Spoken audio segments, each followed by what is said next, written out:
Bonjour, bienvenue dans Tram en commun. Alors dans le dossier du tram, il y a des moments qui étaient prévus. Il y a eu l'exposition de la maquette, forcément les premiers travaux, et puis l'inauguration de l'espace tram. L'espace tram, il est annoncé depuis le début du projet. C'est un espace d'information et il est ouvert.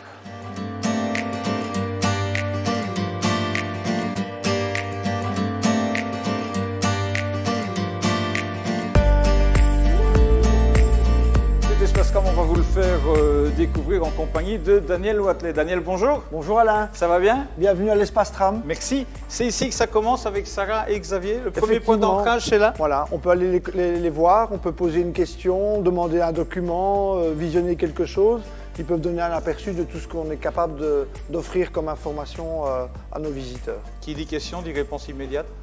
Dans la mesure du possible, on a eu un excellent entraînement avec la maquette du tram, mais parfois il y a des questions très techniques, très précises, et là ça nous permet nous de les relier vers des techniciens et de revenir plus tard vers les gens avec une réponse la plus détaillée possible. Alors c'est évidemment le moment très agréable parce qu'il y a un vrai contact humain. Ceci étant dit, il y a évidemment aussi des outils multimédia qu'on peut utiliser, et je pense que ça débute là-bas avec cet écran.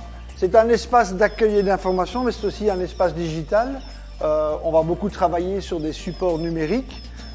Ici, il y a le menu, c'est l'écran menu, où on peut par exemple, et ça vous fera plaisir, cher Alain, de choisir par exemple une vidéo de RTC, c'est très gentil. Une des capsules sur l'étude des sons et des vibrations, mais pour l'avoir de manière la plus confortable, là on passe à un très grand écran qui fait 98 pouces et qui a aussi cette caractéristique, c'est d'avoir des diffuseurs qui sont centrés sur la personne qui vient écouter. L'avantage, c'est qu'elle entend bien, mais que dès qu'on est un peu plus loin, on n'entend plus le son et on ne dérange pas d'autres visiteurs qui sont en train de discuter avec Sarah ou Xavier. Voilà, et c'est un menu qui va évidemment s'étoffer au fur et à mesure des semaines, des mois qui vont passer, parce qu'il faut communiquer en permanence. Mais évidemment, le chantier du tram et la construction du tram jusqu'à sa mise en service, c'est évolutif.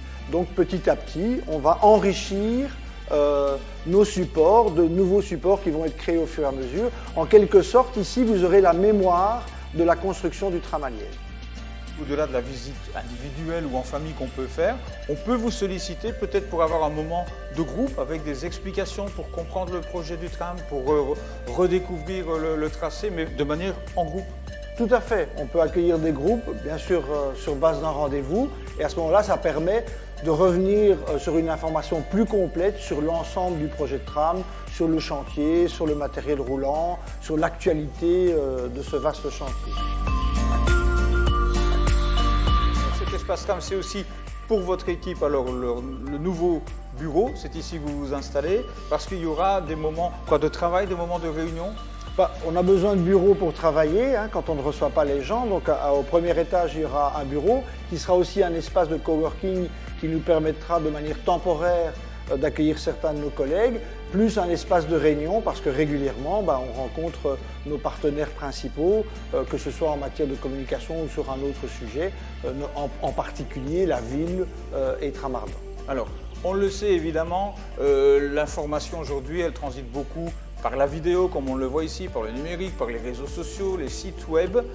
On a envie de vous demander pourquoi, dès le départ en plus, ça a vraiment été annoncé dès le départ qu'il y aurait un espace dans le centre-ville. Pourquoi fallait-il un espace physique, un espace où on peut vraiment rencontrer des gens? Et c'est le complément indispensable, même si on fait tous les efforts du monde pour créer des supports papier ou des supports digitaux, un site internet, l'information échappe encore aux gens, ou il y a des gens qui ne veulent pas ça et ils préfèrent aller poser directement une question.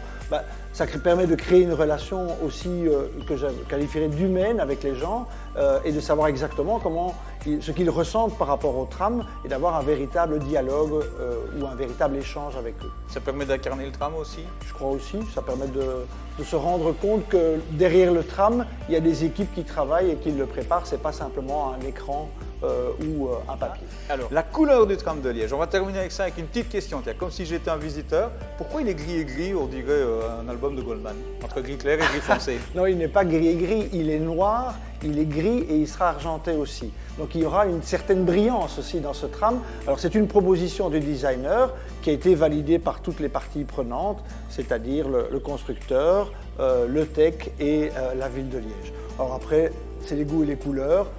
Il y a ceux qui aiment la sobriété, on l'a vu quand on a exposé la maquette au Tivoli, et ceux qui préfèrent la couleur, mais voilà, un choix a été fait. Globalement, Tivoli, la couleur, elle a plutôt été validée par les visiteurs? Je pense que la plupart des gens qui l'ont vu, après l'avoir réellement vu et vu les aménagements intérieurs, ils trouvent ça très beau. Voilà pour cet espace tram ouvert depuis le 23 octobre, accessible du mercredi au samedi de 10 à 18h. C'est la fin de Tram en commun pour cette semaine. À la semaine prochaine. Le tram, on l'a toutes et tous en commun.